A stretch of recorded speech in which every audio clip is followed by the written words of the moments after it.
গাজার উদ্দেশ্যে যেতে থাকা শেষ ত্রাণবাহী নৌযানটিও আটক। ভাষা সৈনিক আহমদ রফিকের মৃত্যুতে প্রধান উপদেষ্টার শোক।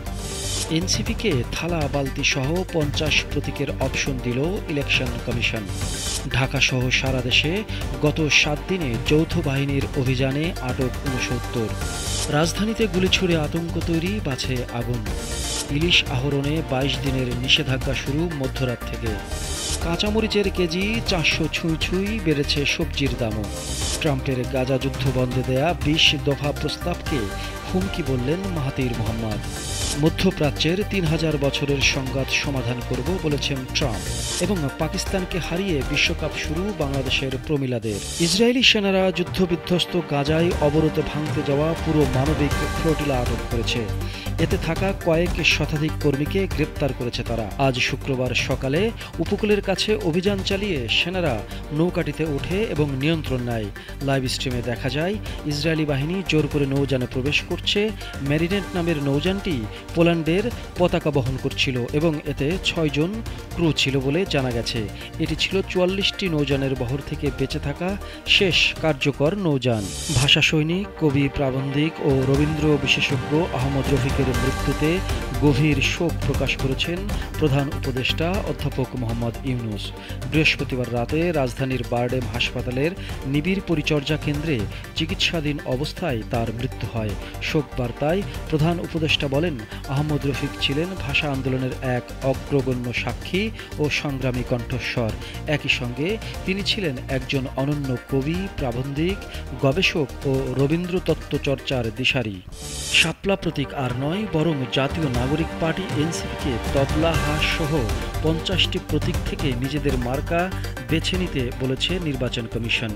ইসির নির্বাচন সহায়তা শাখার উপসচিব মোহাম্মদ রফিকুল ইসলাম দলটির আহ্বায়ক নাহিদ ইসলামকে এ সংক্রান্ত একটি চিঠি পাঠান। চিঠিতে উল্লেখ করা হয়, এনসিপি নিবন্ধনের জন্য আবেদন করেছিল। প্রাথমিক পর্যালোচনায় আবেদন গ্রহণযোগ্য হলেও প্রতীক নির্বাচনে সমস্যা তৈরি হয়। আবেদনপত্রে প্রতীক হিসেবে প্রথমে শাপলা, কলম ও মোবাইল ফোন উল্লেখ করা হয়। পরে সংশোধিত আবেদনে শাপলা, লাল শাপলা বা সাদা শাপলা প্রতীক দাবি করা হয়।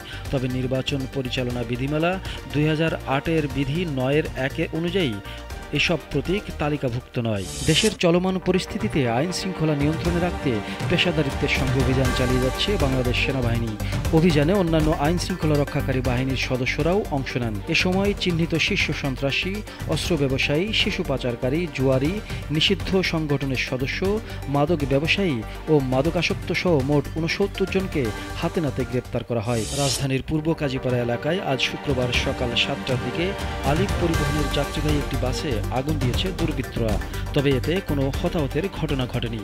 কাফরুল থানা পুলিশ ও ফায়ার সার্ভিস সূত্র বলছে, আলিপ পরিবহনের বাসটি পূর্ব কাজীপাড়ায় পৌঁছালে একদল ব্যক্তি হাতের ইশারায় সেটি থামায়। এ সময় তারা বাসটিতে উঠে চালক ও তার সহকারীকে পিটিয়ে নামিয়ে দেন। যাত্রীরাও বাস থেকে দ্রুত নেমে যান।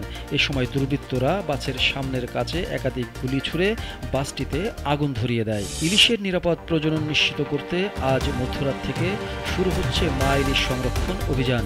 আগামী 25 অক্টোবর পর্যন্ত নদী, সাগরে ইলিশ সহ সব ধরনের মাছ ধরা, পরিবহন, বাজারজাত ও মজুত সম্পূর্ণ নিষিদ্ধ থাকবে। প্রজনন মৌসুমে 22 দিনের জন্য এই নিষেধাজ্ঞা জারি করেছে সরকার। অভিযানে মৎস্য কর্মকর্তাদের পাশাপাশি আইন শৃঙ্খলা বাহিনী, নৌ পুলিশ, কোস্টগার্ড ও নৌবাহিনী কাজ করবে। আবারও লাগামহীনভাবে বৃদ্ধি পাচ্ছে শাক সবজির বাজার। অস্বাভাবিকভাবে দাম বেড়েছে কাঁচামরিচের। সপ্তাহখানেক আগেও বাজারে 180 থেকে 220 টাকা কেজি দরে কাঁচামরিচ কেনা যেত।